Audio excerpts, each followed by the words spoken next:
Bismillah. Assalamualaikum warahmatullahi wabarakatuh. Alhamdulillahirrahmanirrahim. Wassalatu wassalamu ala asyrafil anbiya'i wal mursalin sayyidina Muhammad wa ala alihi wa sahbihi ajmain. Asyhadu an la ilaha illallah wa asyhadu anna Muhammadar Rasulullah. Rabbi shrah li sadri wa yassir li amri wahlul 'uqdatam min lisani yafqahu qawli. Ilahi anta maqsudi wa ridha matlubi. Atini Muhammad takafarimataka. Pemirsa yang melakukan Allah, alhamdulillah kita jumpa lagi di channel Islam Madinah. Kali ini kami akan membahas tentang menakar takwa, mengevaluasi takwa atau muhasabah total. Juga memaknai kalimat thayyibah dan kalimat takwa. Pemirsa yang melakukan Allah, kita jangan terlalu berlebihan mulai diri kita. Kita jangan merasa sudah benar-benar takwa, apalagi merasa sudah punya tiket masuk surga. Jadi istilahnya jangan terlalu pede gitu. Lebih baik kita merasa kurang takwa supaya berusaha lebih baik. Kalau merasa sudah benar-benar takwa, khawatir, ujub, dan takabur. Tapi kalau ternyata belum sepenuhnya takwa, tentunya berusaha untuk meningkatkan. Yang berbahaya adalah merasa sudah punya tiket masuk surga, akibatnya jadi merasa bebas melakukan apapun. Ini bahaya. Dalam sajian kali ini dibahas cara menakar ketakwaan kita supaya kita lebih tahu, ya, lebih menyadari sejauh mana ketakwaan kita. Kita mulai dengan angka, nilai dengan angka supaya nanti tahun berikutnya angka itu dipakai patokan apakah ada peningkatan atau bagaimana. Ini penting karena termasuk menghisab diri yang memang diperintahkan dalam Islam. Perintah menilai hisab diri. Menilai diri disebut juga muhasabah yang biasanya bermakna menimbang amal baik dan buruk. Dalam sajian ini muhasabah adalah menilai takwa. Perhatikan, amati diri kita apa yang sudah dipersiapkan untuk akhirat. Seperti Allah firmankan, A'udzubillahi minasyaitonirrajim. Bismillahirrahmanirrahim. Ya ayyuhalladzina amanu taqullaha wal tanzur nafsum ma qaddamat liqad wattaqullaha innallaha khabirum bima ta'malun. Wahai orang-orang yang beriman, bertakwalah kepada Allah dan hendaklah setiap diri memperhatikan apa yang telah diperbuatnya untuk hari esok, yaitu akhirat.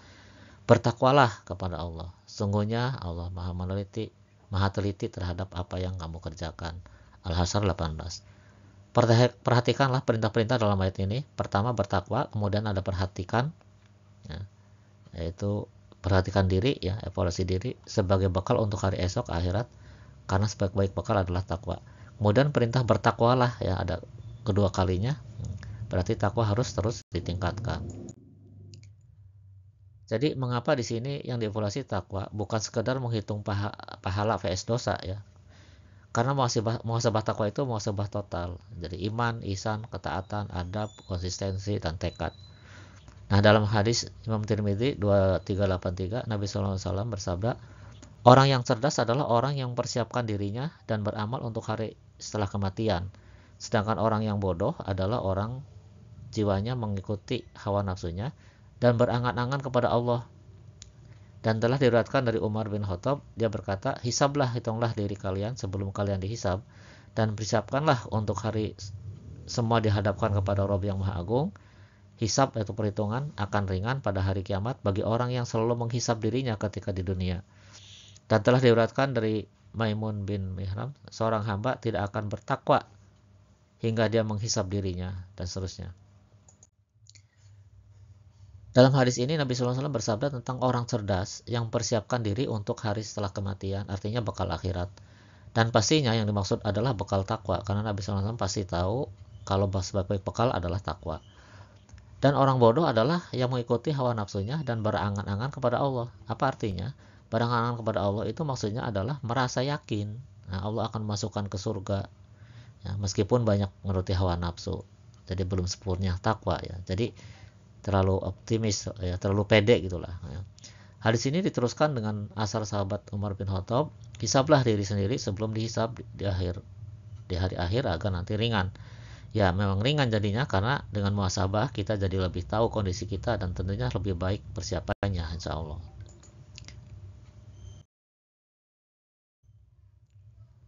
Allah memerintahkan kita untuk takwa dengan sebenar-benar takwa. Bismillahirrahmanirrahim. Ya ayyuhalladzina amanu taqullaha haqqa tuqatih wa la tamutunna illa wa antum muslimun. Wahai orang-orang yang beriman, bertakwalah kepada Allah dengan sebenar-benar takwa kepadanya dan janganlah kamu mati kecuali dalam keadaan muslim. Yang bagaimana sih yang benar-benar takwa itu? Beberapa tafsir menjelaskan takwa ini dengan catatan, yakni selain taat juga untuk tetap ingat kepada Allah dan bersyukur. Tafsir Ibnu Katsir menyebutkan beberapa tokoh salaf yang mengatakan ayat ini dinasah oleh ayat 16 ataupun Bismillahirrahmanirrahim. Fattaqullaha mastata'tum wasma'u wa ati'u wa anfiqu khairal li anfusikum. Amma yuqashuha nafsihi faulaika humul muflihun. Bertakwalah kamu kepada Allah sekuat kemampuanmu. Dengarkanlah, taatlah, dan infakkanlah harta yang baik untuk dirimu. Siapa yang dijaga dirinya dari kekikiran, maka itulah orang-orang yang beruntung. Tapi Ibnu Abbas mengatakan ayat ini tidak dinasah. Sebenar-benar takwa itu artinya berjuang sungguh-sungguh. Ya.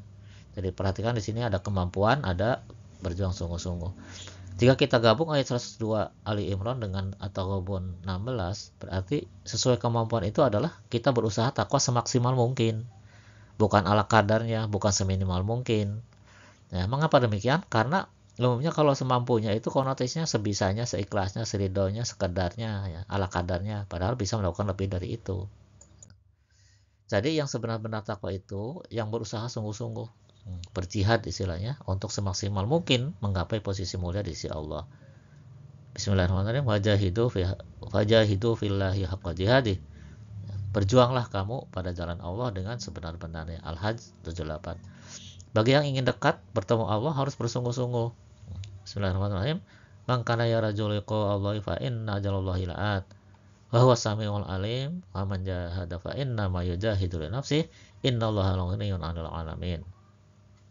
Siapa yang mengharapkan pertemuan dengan Allah, sungguhnya waktu yang dijanjikan Allah pasti datang. Dia yang maha mendengar lagi maha mengetahui, dan siapa yang berusaha dengan sungguh-sungguh, sungguhnya dia sedang berusaha untuk dirinya sendiri, karena manfaatnya kembali kepada dirinya. Sungguhnya Allah benar-benar maha kaya, tidak memerlukan apapun dari alam semesta. Al-Ankabut 56. Bukti untuk pengadilan akhirat. Nah, dalam Ali Imran 142, Am hasibtum an tadkhulul jannata wa lam ya'lamillahu alladziina jahadu minkum wa ya'lamus shabirin. Apakah kamu mengira kamu akan masuk surga, padahal belum nyata bagi Allah, belum ada bukti orang-orang yang berjihad di antara kamu, dan belum nyata pula orang-orang yang sabar. Jadi jihad inilah yang membuktikan kita ya, meniti takwa dengan sebenar-benar takwa ya, untuk menjadi tiket istilahnya masuk surga ya. Dengan demikian tekad kuat akan tetap menyala, konsisten, tidak mudah padam dengan jihad itu. Pemirsa, berikutnya kita coba melihat deskripsi takwa ya, penjelasan takwa dari Al-Quran. Kita tidak akan bisa menakar takwa kita secara tepat ya, hanya Allah yang tahu persis. Namun di sini ditunjukkan beberapa indikator ya, ciri tanda takwa sebagai tanda tingkat ketakwaan kita. Allah menjelaskan ya, mengumpamakan takwa sebagai pohon. Bismillahirrahmanirrahim. Alam tara kaifa daraballahu matalan kalimatan thayyibatan ka syajaratin thayyibatin asluha sabitun wa far'uha fis sama, itu di ukulaha kullahin bi idzni rabbiha wa yadullahu al-amsala lin-nasi la'allahum yatadzakkarun. Tidaklah engkau memperhatikan bagaimana Allah telah membuat perumpamaan kalimat thayyibah.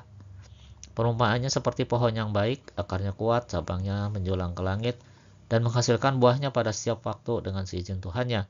Allah membuat perumpamaan untuk manusia agar mereka mengambil pelajaran.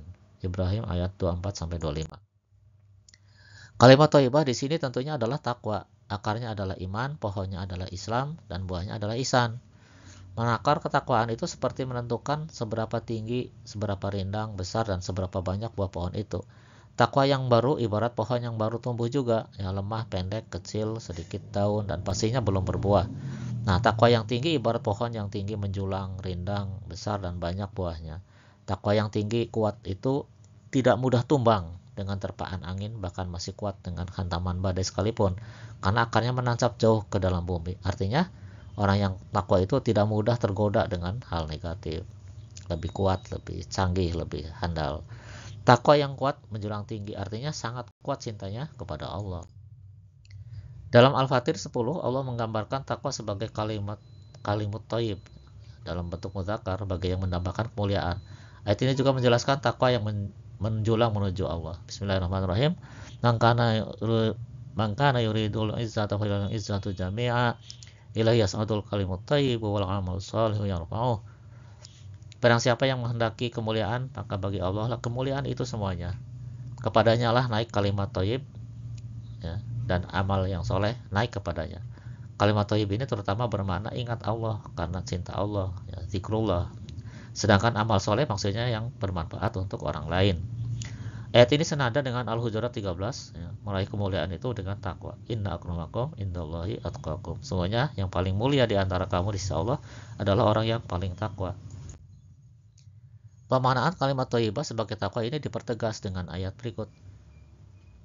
Bismillahirrahmanirrahim. Idza ja'ala alladziina kafaru fi qulubihimul hamiyyata hamiyyatal jahiliyyati fa'anzalallahu sakinatahu 'ala rasulih wa 'alal mu'minina wa alzamahumul kalimatat taqwa wa alzamahum kalimatat taqwa wa kanu ahaqqa biha wa ahlaha. Ketika orang-orang kafir menanamkan dalam hati mereka kesombongan, yaitu kesombongan jahiliyah, lalu Allah menurunkan ketenangan kepada Rasulnya dan kepada orang-orang mukmin, dan Allah melazimkan kepada mereka kalimat takwa, dan adalah mereka berhak dengan kalimat takwa itu dan patut memilikinya. Ayat ini berkenaan dengan kesombongan jahiliyah saat perjanjian Hudaybiyah. Keteguhan orang beriman memegang kalimat thayyibah menjadikannya sebagai orang takwa. Dalam ayat ini Allah melazimkan kalimat takwa kepada para mukminin. Kalau istilah sekarang, melazimkan itu adalah melantik, mewisuda, ya, sebagai orang takwa. Allah menyatakan mereka berhak atas gelar atau kalimat takwa itu dan layak memilikinya. Lalu bagaimana menakar ketakwaan? Pohon yang tinggi besar ditunjang dengan akar yang menancap ke dalam bumi, ya. Takwa yang tinggi juga begitu, ditunjang iman yang kuat. Takwa yang subur ibarat pohon yang subur, banyak ranting, daun, dan buahnya. Artinya takwa subur akan banyak amalan, tidak hanya wajib, juga sunnah. Pohon yang subur ditandai banyaknya buah, takwa yang subur ditandai banyaknya manfaat bagi orang lain. Jadi cara menakar ketakwaan adalah dengan menentukan seberapa banyak mencontoh Nabi Muhammad SAW dalam bentuk hablum minallah dan hablum minanas. Bismillahirrahmanirrahim. Innamal mu'minuna alladzina idza dzikrallahu wajilat qulubuhum wa idza tuliyat 'alaihim ayatuhu zadatuhum imanan wa 'ala rabbihim yatawakkalun. Alladzina yuqimuna sholata wa mimma razaqnahum yunfiqun. Ulaika humul mu'minuna haqqan lahum darajatun 'inda rabbihim wa maghfiratun wa rizqun karim. Sesungguhnya orang-orang mukmin adalah mereka yang jika disebut nama Allah gemetar hatinya, dan jika dibacakan ayat-ayatnya kepada mereka bertambah kuat imannya, dan hanya kepada Tuhan yang mereka bertawakal, yaitu orang-orang yang mendirikan sholat dan menginfakkan sebagian rezeki yang kami anugerahkan kepada mereka. Mereka itulah orang-orang yang benar-benar beriman. Bagi mereka derajat tinggi di sisi Tuhannya dan ampunan serta rezeki yang mulia. Al-Anfal 2-4. Ayat ini menjelaskan ciri orang yang benar-benar beriman, yang menjadi akar pohon takwa yang tinggi dan besar. Hablum minallah dibuktikan dengan sholat dan hatinya gemetar jika disebut nama Allah karena cintanya kepada Allah. Ayat Al-Quran menjadi air dan pupuk yang perkuat akar iman. Hablum minanas ditunjukkan dengan infak. Di akhir ayat Allah menjelaskan kedudukan tinggi bagi mereka, yakni kemuliaan di sisi Allah, sebagai bukti pohon takwa yang sudah menjulang tinggi. Iman yang benar dalam Al-Anfal 74 adalah Bismillahirrahmanirrahim. Walladzina amanu wa hajaru wa jahadu fi sabilillahi walladzina awaw wa nasaru ulaika humul mu'minuna haqqan lahum maghfiratun wa rizqun karim. Orang-orang yang beriman, berhijrah, dan berjihad di jalan Allah, serta orang-orang yang memberi tempat kediaman dan memberi pertolongan kepada yang berjuang, mereka itulah orang-orang mukmin yang sebenarnya. Bagi mereka ampunan yang besar dan rezeki yang mulia. Ayat ini menambahkan tiga kriteria iman yang benar, yaitu hijrah, ya, hijrah spiritual mungkin kalau di zaman sekarang, ya, yaitu terus memperbaiki diri dan berjihad, sungguh-sungguh melakukan perbaikan dan memberi pertolongan, memberi manfaat kepada orang lain, apalagi kepada muhajirin, ya, waktu itu. Jadi orang yang takwa adalah orang yang progresif, ya, yang konsisten memperbaiki diri dengan sungguh-sungguh. Pemirsa, tadi itu takwa itu ibarat pohon, ya. Dan kesuburan pohon itu ditandai dengan banyaknya ketaatan. Dari deskripsi takwa itu kita bisa melakukan penilaian atau scoring, ya, estimasi amalan diperintahkan. Misalkan jika yang wajib masih banyak bolong, ya kira-kira imannya di bawah 25 misalnya. Jika wajib sudah mapan, nilainya antara 25-50. Kemudian jika sunnah utama tahajud, infak, ya masih belum mapan, antara 50-65. Jika sunnah utama sudah mapan 65-80. Hijrah, jihad, dan memberi pertolongan lebih besar 80. Nah, dari amalan yang dilarang atau dibenci bernilai minus jika dilakukan. Misalnya, jika yang haram masih suka dilakukan, minus 50. Jika yang makruh, yang sia-sia masih suka dilakukan, minus 25. Nilai pengamalan perintah dan meninggalkan larangan harus digabung untuk mendapatkan nilai total. Ya. Misal, jika yang wajib masih bolong dan yang haram masih dilakukan, berarti 25 dikurang 50, jadi masih minus 25, artinya imannya masih minus gitu. Jika wajib sudah mapan dan yang haram masih dilakukan, berarti 50 min 50 masih 0, masih imbang. Kemudian menilai adab dalam rangka mencontoh Nabi Muhammad SAW secara sepenuhnya. Jadi, kalau tadi ketaatan, kalau ini adab. Iman sejatinya adalah motor penggerak pengamalan syariat. Artinya amalan yang disebutkan di atas tadi merupakan konsekuensi iman. Namun dalam mencontoh Nabi SAW seperti yang ditentukan dalam definisi takwa Ali Imran 31 mencakup adab-adab seperti makan, tidur, masuk masjid, keluar masjid, masuk keluar kamar mandi dan lainnya. Jika semua adab harian ya, sudah dilakukan maka nilainya lebih besar dari 80. Jika masih belum tergantung seberapa banyak yang sudah dilakukan. Kemudian menakar ihsan. Ihsan itu cerminan dalam akhlak baik kepada Allah, manusia maupun lainnya. Apa bukti dan ciri cinta kepada Allah? Nah, orang yang mencintai sesuatu pasti sering mengingatnya, menyebut-nyebutnya, bergetar hatinya ketika ada yang menyebut namanya, suka ketika melihat milik kekasihnya, senang dekat dengannya, senang membicarakan tentangnya, sering terbayang wajah atau kehadiran kekasihnya, dan sebagainya. Begitu juga orang yang mencintai Allah pasti sering mengingatnya, menyebut-nyebutnya, bergetar hati ketika ada yang menyebut namanya, suka ketika melihat miliknya, senang dekat dengannya, senang membicarakan tentangnya, dan sebagainya. Nah, orang yang sangat mencintai Allah akan sering mendekat, munajat dengannya, sering merasakan kehadiran Allah. Itu sebabnya dalam Al-Anfal 2, orang yang benar-benar beriman bergetar hatinya ketika sebut nama Allah. Itu merupakan buah iman yang benar yang sampai pada ihsan. Jadi untuk menakar ihsan, parameternya adalah respon terhadap apa saja yang berkaitan dengan Allah, yang mengingatkan Allah, yang menyadarkan akan Allah, atau disebut syiar Allah. Seperti masjid, Al-Quran, majelis ilmu, majelis zikir, peringatan hari besar Islam, sholat id, pengajian, dan sebagainya. Nah, ukuran ihsan adalah sebesar besar hati kita tersentuh, bergetar ketika melihat syiar Allah tersebut. Ya. Puncaknya adalah seakan melihat Allah, merasakan kehadiran Allah. Dzalika may yu'azzim syairallahi fa innaha min taqwal qulub. Demikianlah perintah Allah, siapa yang mengagungkan syiar-syiar Allah, sesungguhnya hal itu termasuk dalam ketakwaan hati. Jadi untuk estimasi tingkat ihsan kita bisa kita lakukan perbandingan. Yang lebih mencintai Allah akan lebih sering ingat Allah, menyentuh Al-Quran, masuk masjid, lebih betah di masjid, lebih bergegas memenuhi panggilan azan, merasa senang duduk di majelis taklim, majelis zikir, nyaman ketika sholat, dan sebagainya. Sebaliknya, yang tidak mencintai Allah banyak lupa kepada Allah, ya, tidak pernah menyentuh Al-Quran, tidak betah di masjid, tidak nyaman ketika sholat, gelisah ketika menunggu sholat berjamaah, tidak pernah tahajud, dan lainnya. Nah, berikut ini kira-kira scoring ihsan ya. Pertama misalnya Al-Quran, kita lihat dalam satu bulan berapa juz ya. Misalnya kurang dari satu juz berarti nilai 25, satu juz nilai 50, dua juz nilai 70. Jika lebih nilai bisa ditambah lagi. Kemudian mengajar Al-Quran ini ya punya nilai yang besar, misalnya lebih besar 80 gitu. Kemudian masjid, berapa kali ke masjid sehari? 5 kali kah? Berarti kalau 5 kali 80, 3 kali 60, satu kali subuh misalnya 50. Nah, tahajud berapa kali sebulan ya? 30 kali nilai 80, 20 kali nilai 60, 10 kali misalnya nilai 50, jadi kurang dari 10 kali nilai 40 misalnya gitu. Kemudian pengembangan diri ya, pengajian ilmu agama misalnya sekali sepekan misalnya 50, lebih dari sekali nilai 80. Dari aspek sosial, infak dan sedekah misalnya jika 2,5% dari penghasilan nilai 20, 5% nilai 50, 10% nilai 80, lebih dari 10% nilai 90. Kemudian berorganisasi untuk umat ya, misalnya pengurus masjid, ormas, RT, RW atau lainnya yang diniatkan karena Allah ya, ikhlas misalnya. Jadi pengurus masjid misalnya nilai 60, pengurus ormas nilai 50, ormas dan masjid nilai 80. Yang perlu dicatat lagi adalah bahwa ihsan seperti mata uang, ya tidak bisa hanya satu saja, yaitu vertikal saja, misalnya hablum minallah saja, aspek ritual, dan horizontal saja. Ya. Artinya nilai ihsan 0, ya, jika salah satunya 0. Jika keduanya tidak sama dengan 0, maka diambil nilai rata-rata. Untuk mendapatkan nilai akhir perlu ada pembobotan ya tiap komponen. Pembobotan mungkin berbeda-beda sesuai kemampuan dan dengan kesukaan.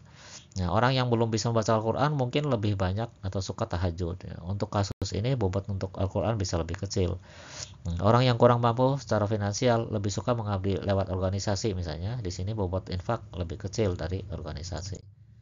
Nah, misalnya seperti ini ya, Al-Quran 10, tahajud 20 bobotnya, masjid 20, ilmu 10, infak 20. Nah, totalnya adalah 100. Kemudian berikutnya adalah melalui keteguhan atau azam. Ya. Untuk yang punya kecanduan, ada suatu yang dijadikan untuk menguji keteguhan atau tekad. Misal Anda kecanduan game, rokok, obat terlarang, atau yang lainnya, coba hentikan. Jika Anda kecanduan rokok, misalnya Anda ambil waktu mulai berhenti dan bertekad untuk tidak mencobanya lagi selamanya. Bagaimana cara meraih keteguhan? Nah, keteguhan ini berkaitan dengan beratnya amal yang dilakukan atau beratnya kejelekan yang ditinggalkan. Meninggalkan nafsa, narkoba tentu lebih berat dari rokok, mungkin ya bagi orang tertentu ya. Perokok berat perlu tekad lebih kuat ya, dari perokok ringan misalnya. Kedua, beratnya godaan eksternal. Ini harus memperhitungkan lingkungan pergaulan. Jika di lingkungan asal butuh tekad 100, maka di lingkungan baru hanya misalnya 50, karena lingkungan asal itu lebih berat godaannya. Ketiga, yang menentukan nilai keteguhan adalah besarnya perubahan. Misal dari perokok yang 2 bungkus per hari langsung berhenti ya, total ya dalam 1 bulan. Itu berbeda dengan yang dari 2 bungkus per hari menjadi 1 bungkus per hari ya, dalam 1 bulan ya, karena separohnya. Jika diambil waktu 40 hari, yang pertama berarti punya tekad 100, yang kedua baru 50, karena yang pertama baru butuh tekad lebih kuat. Nah, nilai tekad total bisa mengambil nilai rata-rata. Kemudian menilai konsistensi. Kita perlu tahu apakah kita orang yang konsisten atau tidak ya. Coba cek dengan melakukan amalan sunnah yang belum dirutinkan ya. Misal membaca Al-Quran 1 juz per hari. Nah, lakukan selama 30 hari berturut-turut tanpa putus ya. Atau tambah 10 hari jadi 40 hari. Nah, jika gagal berarti masih belum konsisten. Ulangi lagi dari awal. Nah, ukuran konsistensi itu 30 atau 40 hari minimal. Seperti dalam Al-A'raf 142. Bismillahirrahmanirrahim. Wa wa'adana Musa 30 laila atau atmamnaha bi asyrin fatamma miqatu rabbih 40 lailah. Kami telah menjanjikan Musa untuk memberikan kitab Taurat setelah memunajat selama 30 malam. Kami sempurnakan jumlah malam itu dengan 10 malam lagi, maka lengkaplah waktu yang telah ditentukan Tuhannya 40 malam. Mengapa Allah menunggu 40 hari, 40 malam maksudnya, untuk menguji konsistensi dan tekad Nabi Musa alaihissalam. Bagaimana cara menilai konsistensi? Di sini kita lakukan pendekatan rentang waktu tadi ya, yang 40 tadi. Kita ambil rentang waktu 40 hari. Nah, jika gagal di 10 hari pertama, berarti konsistensi kita masih di bawah 25 ya, dan seterusnya. Jika sampai 40 hari berarti sudah 100 hari. Pemirsa, sebagai penutup, Allahu alam, hanya Allah yang maha mengetahui ya. Jika ada benarnya tentu dari Allah. Jika Anda ngasih jempol berarti Anda ngasih jempol kepada Allah. Nah, jika Anda share ke grup lain, berarti Anda ikut menyebarkan kebenaran dari Allah. Insya Allah Anda akan dapat pahala. Jika Anda subscribe, berarti Anda membantu dakwah ini. Jika ada salahnya, tentu karena kebodohan saya. Untuk itu silakan perbaiki lewat komentar.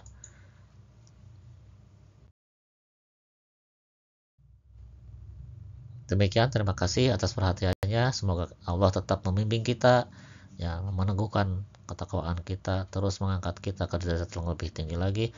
Billahi taufiq wal hidayah. Wassalamualaikum warahmatullahi wabarakatuh.